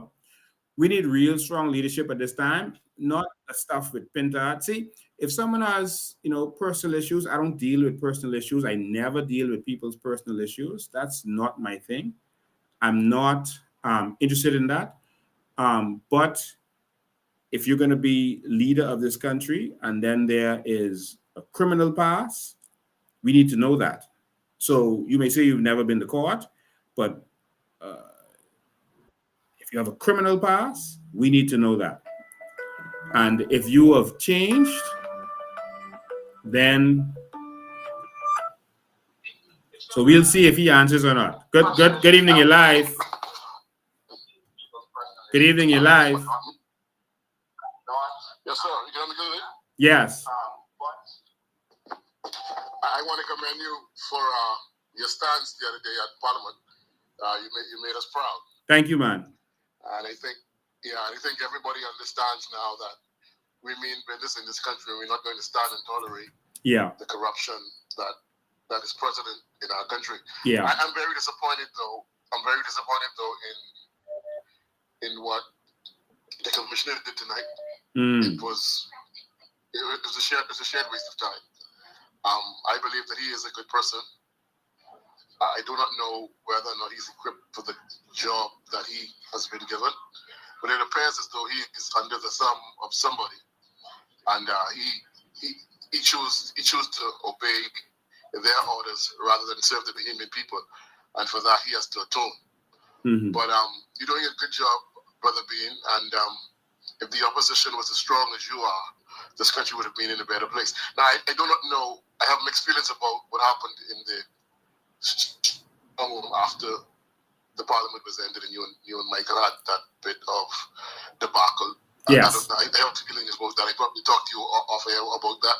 But other than that, you're on the right path. Thank you, man. You got it. You got the attention of everybody. Mm-hmm. And we're looking in your direction, my friend. Thank you, man. Okay. All right. Thank you. And so, again, what we need is 803-5995. The number is on the screen right there. You can call in. What do you think about what the commissioner had to say? What do you think about the leadership that we're getting, that we're paying for in the opposition? What do you think about this? Let's hear from you. All right. Someone was trying to call in just now, but we weren't able to answer because it was called. You can call a regular line or WhatsApp line. Is up to you. All right. Regular line or WhatsApp line. What do you have to say about this? All right. I'm tired of weak oppositions in this country, because what it means is that those persons constantly just sit and wait their turn, and then just come in and then continue to rape us and rob us. Someone said, just focus on Brave and get rid of Brave. And I'm like, we did that with Minas. We went and we exposed Minas. We fought him. We exposed the MPs that were doing foolishness. Don't forget, it was us who exposed the reporter Lanisha Roll that Minas was hiding. It was us who was dealing with them. And, you know, a lot of stuff that was going on. It was us who put stuff out there about Adrian Gibson. We were fighting for the Bahamian people and making sure that we don't experience corruption in this country and that we hold their foot to the fire. We were fighting Minas. When he was doing the sudden lockdowns, we were going up there to be locked up if they wanted us to be locked up. All right. But we stood up for the Bahamian people. I'm coming right now, caller. It's all a sec. And so we fought Minas, and Brave sat down and did nothing. What did he say? He said, just do whatever Minas say. Just do whatever Minas say. And he just left it. He didn't touch nothing Minas did. And then everyone just swung hard that way. So now some people are advising me to leave Pintard alone, because if you heard Pintard, Brave them and get back in. I don't know how they come to that conclusion. If the Bahamian people votes Brave them back in at this point, Jesus. Listen, we don't deserve nothing. After all this, if we put them back, okay. But we don't need to ignore the sins of the FNM. We don't need to turn the heat off them. We have two enemies. If you have two men coming at you with a bow and arrow or with a gun, you can't just say target one. We have to deal with the two of them, because the two of them are working together. They are one, and both of them are the problem. So for those people telling me, leave Pintard alone, they're neglecting the fact that for the last 3 years, it was the COI dealing with Brave them and exposing everything that they did. We're not taking our focus off of Brave them. But if there's a serious issue, we have to address it. And we want Pintard to answer. When I asked him this question in the smoker's room, he didn't answer. I asked him about drug use, and he didn't answer. All right? I had to ask him several times about the other thing for him to answer that. But now we need to know. So I have another caller trying to come in and one in. So the other caller who's trying to call in, just call right back. Let me just take this caller, or call on the regular line. Good evening, you're live. Hey, good day. How you doing? I'm good. All right, that's good. That's good. All right. I listened to the meeting, the conference that was live for the commissioner. The biggest problem we have is with the police. They haven't made us feel comfortable to say, hey, okay, we're going to do this and clean up and different things, but they want to implement this. How are we supposed to trust something y'all hasn't fixed yet. I don't even know how they could even bring that to the table, because a lot of Bahamian people are afraid. How could we go to the police when all the evidence shows that it goes back to them helping the police involved in this? The record, y'all ain't fixed that yet. How are you saying we're supposed to trust you when y'all haven't fixed anything for us to trust you with? It's true. That is crazy to me. I mean, I don't even know if Bahamian people really listening to what I just said and listen to what this man said. We put whistleblower thing in place. I was reading the comments the most. I was just getting off, to be honest with you, because it wasn't making no sense, because we could tell it was recorded and whatever. Yeah. But that we don't deserve that. That's a slap in the face right there. That's a slap in the face. Fix the problem, what we complaining about. Let us know what's going on with these police before we could become whistleblowers and trust y'all. All right, good night. All right, thank you, man. I have something interesting here I want to show persons who might be interested. That book that we were talking about with Pintard, I want you to see something with this. Let me share my screen quickly. Because there's some people asking, okay, Lincoln, where do you get your money from? What do you do? This kind of stuff. I want you to see something. And this is just bear with me. All right. Just hold the line 1 sec, call. I'll get you 1 sec. Hold the line. You're calling number 2, okay? Okay, so 2 callers just calling. I'm going to do this quickly. This is hold the line 1 sec, caller. This is Pintard book still standing on Amazon. And it shows you your bestseller ranking, and on the bottom here is the bestseller ranking. He is ranked 7.1 million, over 7.1 million. So that means there are over 7.1 million books that sell better than his book. So that's 7.154 whatever million. You put it big on the screen. So that's his rank in terms of bestseller. Oh my God, I came off the screen. How do I get back? All right, so that's the bestseller ranking. Hold on, let me go back. Hold on, let me stop sharing so I go back. All right, just give me 1 sec. I accidentally touched the screen. All right, let me go back here. So that's the ranking. 7.1 million books are selling better than us. That means almost every book in the world. That means this ain't selling at all. Let me go to this book here. This Identity Crisis by Lincoln Bain. There's the ranking. All right. The ranking is, the best ranking is 7,735. All right. That's in books, but in audio is down. Audio is selling less in Audible, and that's because Audible gives your first book free, and so they don't count that as a sale. So most people sign up for Audible and get my book, but I don't get paid as much for that. But 7,773 is my ranking, as you can see right there. 7,000 is my ranking. So there's 7,700 books that are selling better than my book. So let me put that in perspective so you can understand how that works in terms of the bestseller rankings. Here's how the bestseller rankings work. So it says a book's ranking can fluctuate because they do it every hour, actually. And they say a book with a ranking in the thousands, that's my book, is doing well. A book with a ranking around 10,000 is probably selling around 15 copies per day. And I'm above that, so I'm doing way better than that. So that's probably selling 25 copies a day. But if you're in the millions, that means you're in selling. And so mine is like 7,700, if I remember correctly, at this hour. And so that means that's selling probably like 25 copies per day. And at $10 a copy, that's $250 a day. You calculate that per month, that's what it is. All right. So that's what I do. All right. So I just wanted to show that. So That just was interesting. Okay, I think we lost that caller. Let's go to the next one. Caller number 2, you're live. Go ahead, caller number 2. Good evening, Bahamas. Yes. Good evening, Mr. Bain. Good evening, Mr. President. Yes.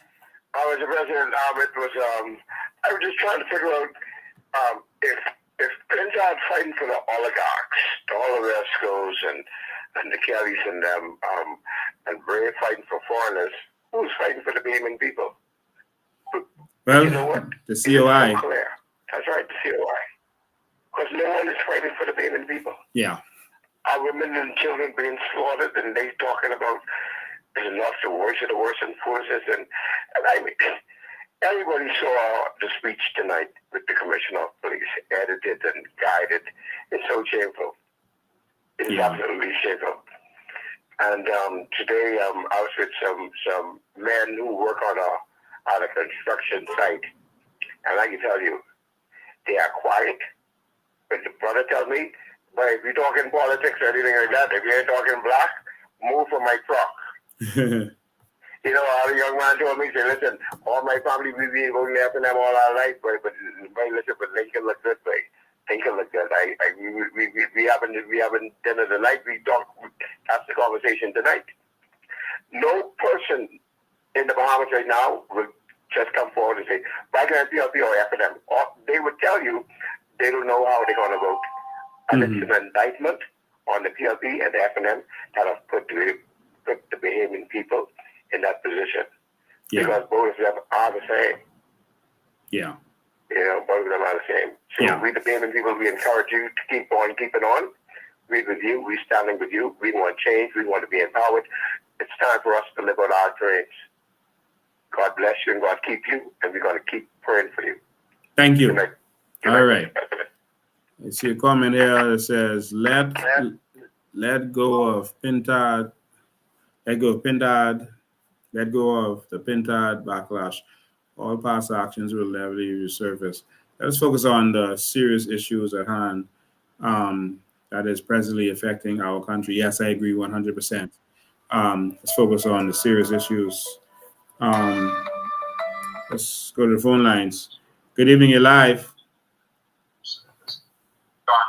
Good evening, caller. Go ahead. That is presently affecting our country. Yes, I agree 100%.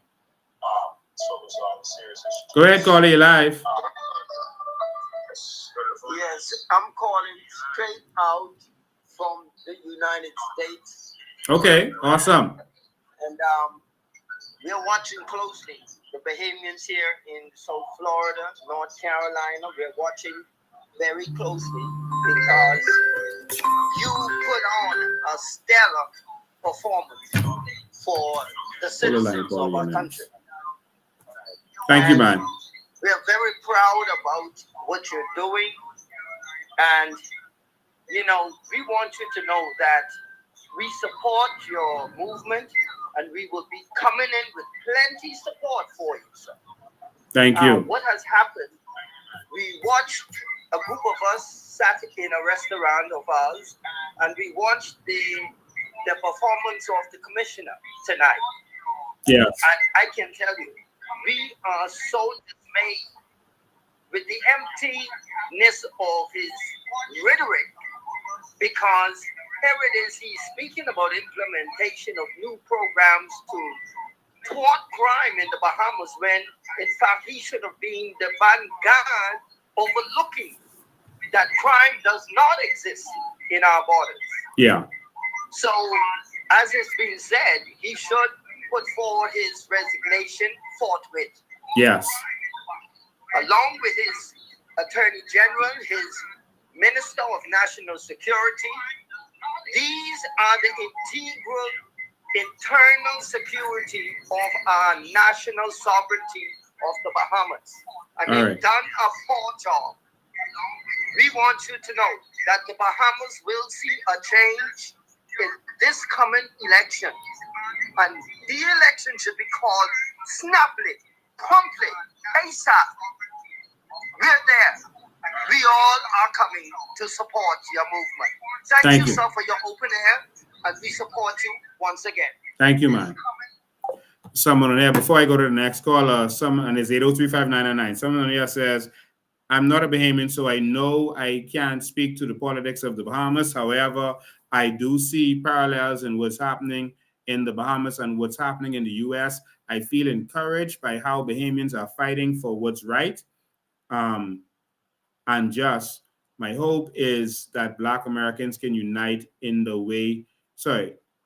way to improve the lives of and the conditions of Black Americans. And so, yes, there are serious parallels. We've been going through the same things that Americans were going through with our borders being flooded, except here we don't have serious media, so the media stopped covering it. At one point, we had shanty towns where they were taking over, and it's really got seriously out of control.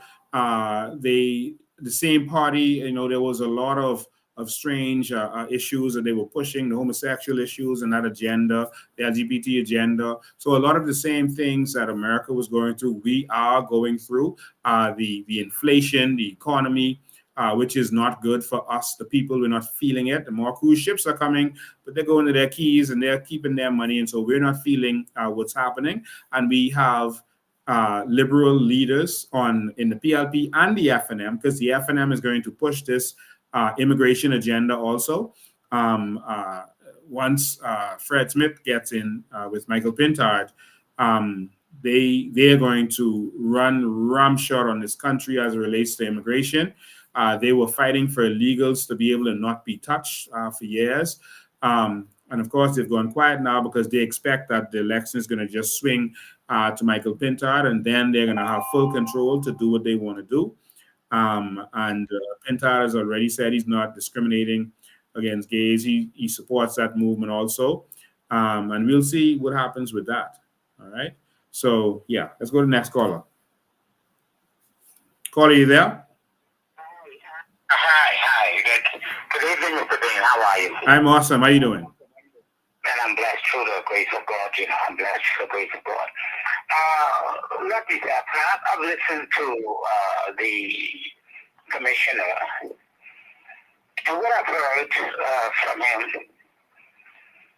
he brought nothing that will cause the Bahamian, this is my take on it, that will cause the Bahamian people to trust the police officers in anything that they do when it comes to investigation of anything in this country, because the commissioner is tied to a parent corrupt leader and the PLP government.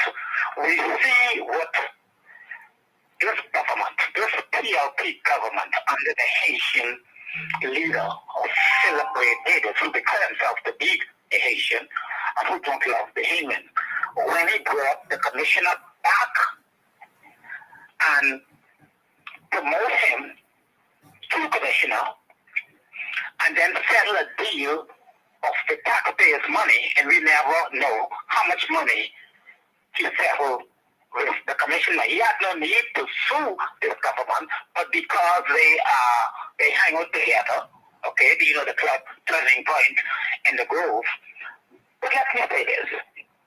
How is it, Mr. Bain, I want you to hear this well, how is it in this country, in the police force, the institution of the police force, they have different departments, like CID, DEU, and they have SIB, Security Intelligence Bureau, or Security Intelligence Branch. Yes. Now, they're supposed to be knowing what is happening in the public sector and in the government and what is going on with intelligence. They're supposed to be knowing of the intelligence and collecting intelligence that is going on in this country. How is it that the Americans were the ones who had to expose what was going on in this country?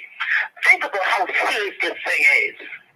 A top police officer in charge of CID, Michael Johnson. We haven't get no closure on that yet. Where persons involved talking about murder and millions of dollars. And then you have the Curtis, who came from Exuma, he is from Exuma. I think Stevenson or somewhere down in there. Yeah. Chester Cooper is the representative of Exuma, as we all know. How come that we can have this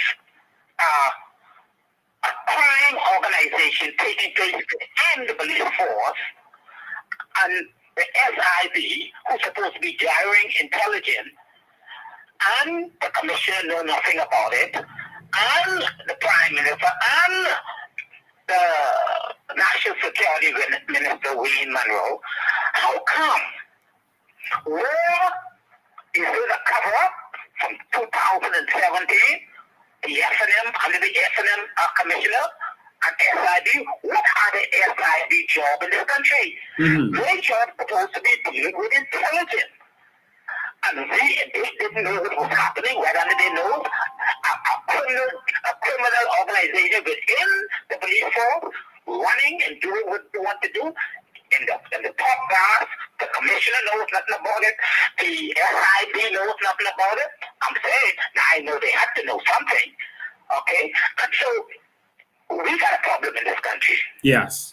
When the public lose trust in the public officials, we got a big problem yesterday. And you know what, thank God for persons like yourself and others who are exposing what is happening in this country. You see, a lot of persons don't like truth. And always remember this. They might hate you for the truth. They might even try to kill you for the truth. Some people will love you for the truth. But truth is a living thing, and there's nothing they can do with truth. And everybody we know, Mr. Bain, that this is just the beginning of what is about.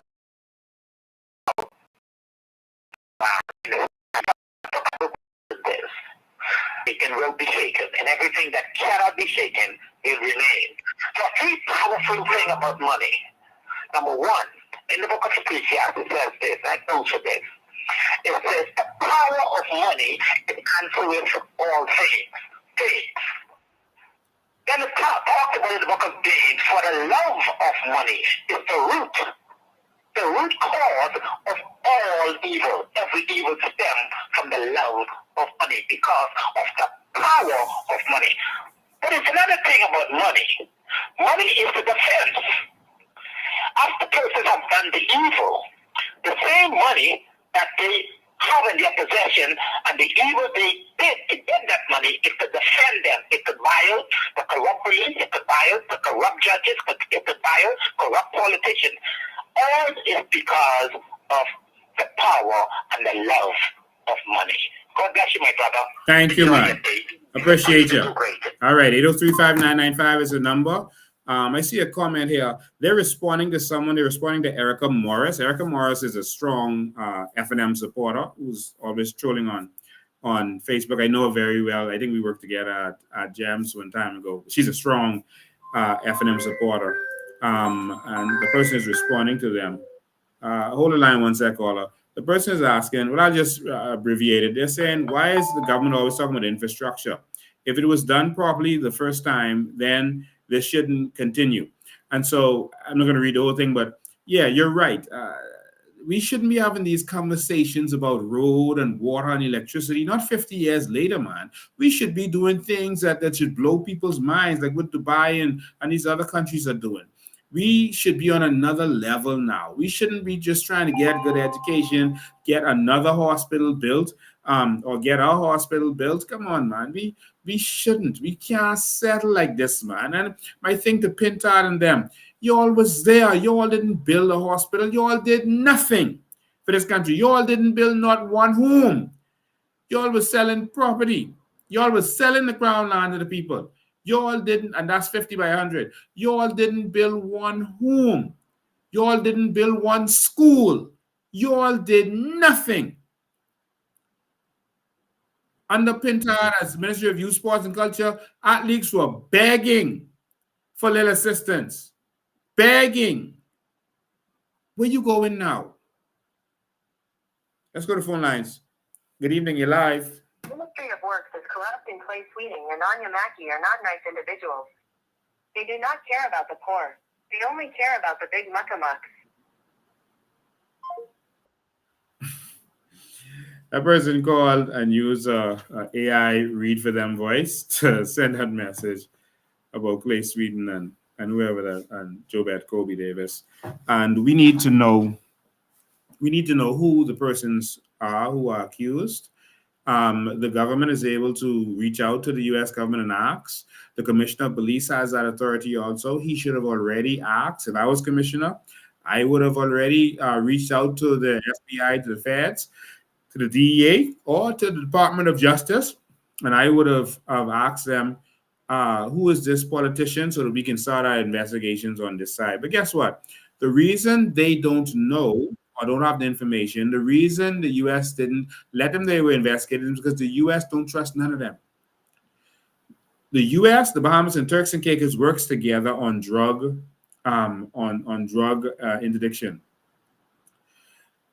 If the U.S. didn't tell their partners in the region the investigation, that's because they don't trust them. And so if the U.S. don't trust the commissioner of police, then you shouldn't. If the U.S. doesn't trust our prime minister, then you shouldn't. And yeah, we heard him say, yeah, he talked to the U.S. and said their concerns about the increase in drug trafficking. No. You don't go to them with concerns. You go to them with solutions. You go to them and say, look, see what we're doing. But no. You were trying to get ahead of it. You know what was going on. And so you was playing slick. All right? All right. So no. We need something different. Now, the way the mafia works, because someone says that the commissioner of police isn't doing this or this person isn't doing that, if it's a MP, let the chips fall where they may. Listen how this works. Government works like the mafia. You're not going to catch the boss or the prime minister doing dirt. They always have the new politicians to do the dirt for them, so that if they get catch, it doesn't affect the party. They will always say, let the chips fall where they may. That's how this works. They call it a stick man, or hold on line one sec, caller, a stick man or straw man in the mafia. And so they let them do the dirt. So if something happens, you don't catch the capo, the boss, or the capo. You catch the smaller man down there. And that's the same way they operate in our politics. They always have the small, new MPs, that's the one who do the dirt. But they'll be close enough to Brave so that you could do business with that MP because that's one of Brave people. But you're in dealing with Brave. You'll never be able to say you talk to Brave. You'll never be able to say you talk to Ingram or Perry Christie. All right? Their hands will always be clean because they let one of the small boys do their dirt. And that's how it works. Let's go to phone lines. Good evening, you're live. Good day. Good night, actually. I called to ask a question about how you went to the parliament last week to call for a referendum for the death penalty. Yes. And the government suspended the House. What is the next step for the COI to do? You mean in reference to that? Yes, sir. Well, what the COI is doing is we're not the official royal opposition. And so what we're doing, that's their job. What we are doing is organizing ourselves to take over this government. We are not expecting them to do what is right. We went out there to educate the Bahamian public about what could be done. We wanted them to see that this could be done and this is the way. And we need intelligent people in this House of Assembly who are not corrupt, who want to get this done. Clearly, Pintard doesn't want to do it, and that's why he started insulting me when I asked him these critical questions. And now he still doesn't want to do it. So what he's going to do is just do a march and make sure, and all the FMs are going to come because they're desperate right now. They feel that gave them a hit politically, and so they're gonna come out to their little protest on Wednesday, and they're gonna just ignore it after that. It's just gonna go away, and that's gonna be it. But we are organizing ourselves to take this government. We're going to release, early next year, we're going to release our plan, Vision 2030. That's going to be a spectacular affair. So I'm going into the mountains for December, and I'm coming back with the scrolls. And the Bahamian people are going to see how we're going into the promised land, how we're going into the New Bahamas, and the direction that we're going to go into the New Bahamas with. They're going to see a vision for this country that's going to blow their mind. And so moving into next year, we're not going to be dealing with the government, the opposition on their corruption, on their scandals and all this kind of stuff. When we go into the new year, it's pure vision. All right. If the Bahamian people don't know by now that the government is corrupt, now if there's anything that's serious and the media doesn't want to cover it, or they're covering it in a slanted way, we'll cover that. But now we're moving in, and when we open back up again, we're moving in to the vision for the New Bahamas that every Bahamian can be proud of, a real vision that we can believe in. All right. Right. Thanks for accepting my call. All right, thank you, man. All right. So again, we know that the government isn't going to do what's right. Mission was accomplished. We informed the Bahamian people. We put Spark under the FNM so that they know they need to do something. But again, what are they going to do? Good evening, you're live. Good evening, caller. Good evening, caller. Good evening, Lincoln Bear. Yes. Oh, how are you? Good night. I'm awesome. How you doing? Hello? I am good. Mr. Ben, I just want to commend you on an excellent job. Wednesday Pass. Thank you. I always watch the show. I am behind the COI 1,000%. But you know, it's a crying shame. Mm-hmm. 40 years later, and history has replayed itself under the PLP party again. Yeah. And it's just so crazy that it's hard for people to believe that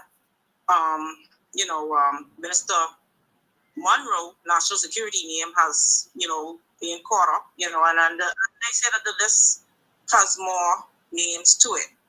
And my thing is that if you were in a park or something, your name wouldn't have been called. Am I correct? Yeah. And people are blind to see what's going on. And I always have been following the whistleblower, Mateo, from people were saying he was on coke. And some things that he made mention back when he started the live to get the public's attention. Everything is, all the pieces are coming together, and Mr. Ben, the Bahamas need a change. I'm ready to come back home to New Bahamas. Thank you. I can tell you that, the Yes. Bahamas is where I was born. My maple string is buried there, and I'm ready to come back home. Wow. So let's fight. Yes. For New Bahamas, Yes. to all Bahamians that are listening. Yes, we're fighting. Have a good night, and we, let's do this, Mr. Ben, 2026. All right. Thank you so much. Let's go to the next line. Good evening. You're live. Yes, I just want to say happy Sunday to you. Same to you. Thank you, sir. I just want to say that we, as Bahamian people, actually need to see real men and women in positions of leadership and authority in this country. Yes. Today and tomorrow, right? 5 years in politics is literally 1,825 days. Yes. For all of us, actually. So, with that said, a politician, a man in politics, a woman in politics is really just a Bahamian citizen born on Shirley Street or some other medical facility, correct? Yes. Okay, so their corruption that they face and deal with in their lives at any point has nothing to do with us as a majority. And yet we still suffer the consequences for these individuals, right? Mm-hmm. That's all I want to say. Wow. Thank you, man. I appreciate it. Sure. All right. And so the Free National Movement and FNM are going to join hands now to start attacking me and attacking the COI. Their story is that I'm some kind of charlatan or crook. They need to do something about that if that's the case. So that really doesn't work. We just need the Bahamas to be fixed. And if you know, Brave Davis is such a good, godly Christian who's never done anything wrong, or Michael Pintard is such a good, godly Christian where he can be calling people names, uh, then they need to step forward and actually fight for the people. Just give us what's ours, you know. We don't want anything else, you know. Just give us what's ours. The the FNM is going to come with a bunch of people. They're talking to a bunch of people right now to be candidates. The same old story. They're going to be the bridge to the future. They're going to say there's new young entrepreneurs. They say it's time for a new generation. That's what they said about Pintard when he's going against Minas. Pintard is in his 60s, by the way. Don't ever forget that. He's not like most new leaders that brought change in their 40s or so, with enough life experience, but not old to where they can be effective. Not that 60 is old, you know. Well, it's a senior citizen, but it's not someone who is old. But we need a real new generation of leaders and leaderships. We don't need people in their 60s taking us into the new Bahamas. We don't need people who grew up in the 60s and 70s and 50s leading us into the new Bahamas. You grew up in a different world. There weren't even cell phones when you were growing up. I mean, there was a different world. Y'all were growing up dealing with shillings and pounds. That's not to judge anybody, but we need a new leadership. We're going to take care of you. We're going to take your advice. You're going to be there to advise us and help us move forward. But we need an actual young generation to take over. That's not Pintard. All right? Now, they're going to come with these people, line them up, and they're going to promise you everything in the world. We want you to know that these people aren't going to be able to do anything.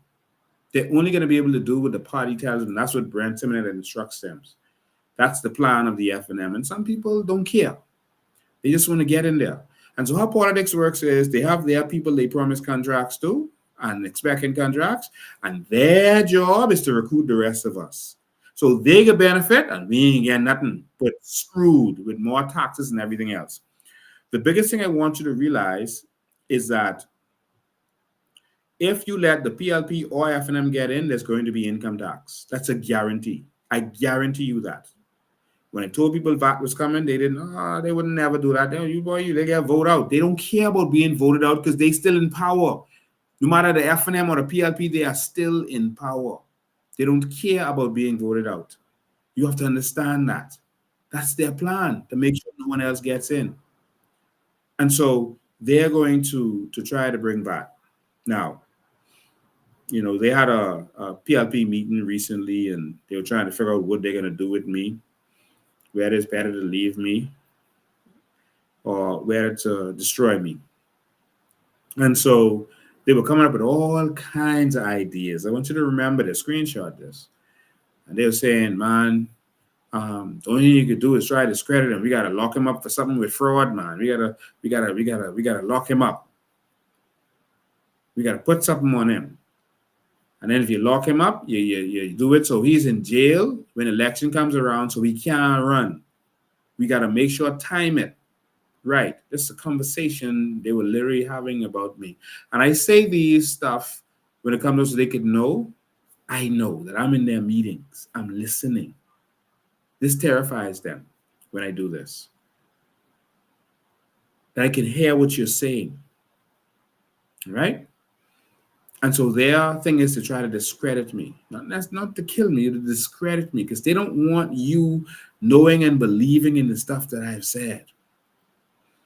That we can benefit from our natural resources, that we can put Bahamians first, that we can benefit from our carbon credits, that we can go solar in this country and have free electricity, that we can have proper health care in this country. They don't want you listening to me. They want to keep the treasure and everything else for themselves. And so their job is to try to discredit me, and that's their whole plan. And so now the PLP and FNM, you're going to see them come together and work together. You're going to see all the PLP trolls and the FNM trolls coming. Watch them. Watch them. And they're going to start their fight. But we built for this. The new Bahamian is built different. All right? The new Bahamian is built different. And we're not going to fall for those old tricks. And so they're going to come around with their money and crumbs and try to buy the people out. You have to talk to your family and friends. Talk to your coworkers. Last week, I've never received so much calls in all my life. Wednesday, Thursday, Friday, Saturday, I've never received so much calls. People were at work, crowds of them talking. Everyone all over the country was talking about COI. They were in groups and calling us in groups. Calling, hey, we just have a question. They just want to know about this particular thing. They want to know about the carbon credits. They ready to go COI. They just want to know if this true, if this could really happen. Can we really get a check? They were having the conversations, and that's what's good. And all over this country, people are transforming and changing. One man called me and said he was so shocked. He was watching the live with his mother and father. FNM all their life, sorry. And they said to him, no. We voting for Bain. We need change in our country. And he was so shocked because they never even had the conversation. He didn't even know they had changed because he just knew them as staunch FNM. And they'd already changed. And we're hearing this all over the country. A revolution is taking place, ladies and gentlemen. And all we ask you to do is evangelize. Talk to your friends. Talk to your family. You make this happen. They can block us off the media. They can block us off the airways of their talk shows. But they can't block you from talking to your friends and families. And while people don't generally trust politicians, they trust their family. And so they're going to trust you. So you talk to your friends. Don't give up on them. Some of them, they lost with that old way. They care more about a party than they care about their country, but you have to keep talking sense into them. Gather them around on Sundays at 5 p.m. Go and sit with them and let them listen. And if there's a question, you call in and ask a question for them and let them hear the answer, or let them call in. We'll put ourselves out there for you. Now, I'm telling you, this is the last stretch of us dealing with the government and their corruption and all the stuff they're dealing with. We don't know they corrupt. We have to organize to get rid of them. And so that's what the plan is. Next year, it's pure vision. We're going to have some vision launches because we can't launch all the vision in one night, but we're going to have some vision launches as we launch our shadow ministers. Our shadow ministers are going to be presented to you when we come back next year. Because halfway through December, I'm going to take a break for the rest of the year and I'm going in the mountains. All right? Literally. When we come back, we're going to introduce you our shadow ministers, and they're going to introduce the vision of a new Bahamas to you. All right? And we're going to continue to release our candidates. We have some more candidates to be released to you. I want you to know that I'm doing this because I love this country. One man said he talked to a couple of his family members, and they said, no, man, Lincoln is a divider, man. He's a divider. He was too bold and bigoted inside the house. He's a divider. You know, he's going to talk about Pintard. He's a divider. Not a divider. I'm here to speak the truth and to wake up the Bahamian people, to open up their eyes to the tricks of politicians, to their tricks. Open up your eyes to what you own. To open up your eyes to let you know that you are a great people. You are a great nation, that you are the royalty. Stop worshiping politicians. They work for you. You're paying them. You're paying their salary. And you are a great and mighty people. You are the royalty. And that's what our mission is. And that's what our mission is about. And so we did our 2 hours today. Ladies and gentlemen, we are taking back everything that they stole from us. Everything. And I want to thank all those people who call me and give me advice periodically. I want to thank all of you. A lot of elderly people and people who believe in the movement. You call and some people are like, don't talk about Pintard, man. Just leave him alone, you know. People may not like you talking with him. I have to inform the Bahamian people. Like I informed you with Brave Davis. If persons had listened, a lot of what we're going through now, we would not have gone through. So I have to ask questions. We have to ask questions of our leaders, including me. And that's why I open myself up every Sunday at 5. If there's something that you heard about, you know about, anything wrong that I did, bring it right here. But notice what they will do. They'll go and WhatsApp because they know it ain't true. So they don't want to answer for it. So they'll go on WhatsApp and just spread stuff or go on their little Facebook page and spread lies. And they wouldn't come here, and I'm making myself available every Sunday. So when you see that in WhatsApp, tell them call in on Sunday with the information. Now, if you see something coming from a paid troll and not a person who has been offended or wrong, it's not real information. Now, if a person says this happened to me, then that's a different story. You can start listening from there. But if it's a troll, let's don't waste time with that, all right? We need change. And what they do is they fight dirty, but we're going to bring that change no matter what, all right? Thick skin. Get ready for them to start attacking me, Maria, and other persons to set us up in some kind of way. They're plotting. They're trying to figure out what to do right now. All right. And so the trolls are going to come out. And so we're going to make sure that you get your cheese. All right. But ladies and gentlemen, we ain't going back. And so I'm going to share that on Facebook, and I'm going to share it on WhatsApp later tonight. Ladies and gentlemen, tell Pintard and Brent Simonet, we ain't going back there. All right? No turning back. Forward ever, backwards never. We're going to do something different. All right? All right. Cool. Someone says, Pintard is not fighting for the Bahamian people. No, he's not. All right? He's fighting for himself. And you can see that. And he's really fighting for Brent Simonet and Fred Smith. And so you can listen to me or don't listen to me. But I can tell you one thing. If you put Brent Simonet and Fred Smith in there, your economy is going to be gone and your country is going to be gone because you're going to be replaced with illegals. That is the truth. But we can fight tooth and nail. There'll be a coup d'etat before we let this country be taken over by anybody who does not belong here. We're going to stand up and fight for this. We could do it the easy way or the hard way. It's simple as that. All right?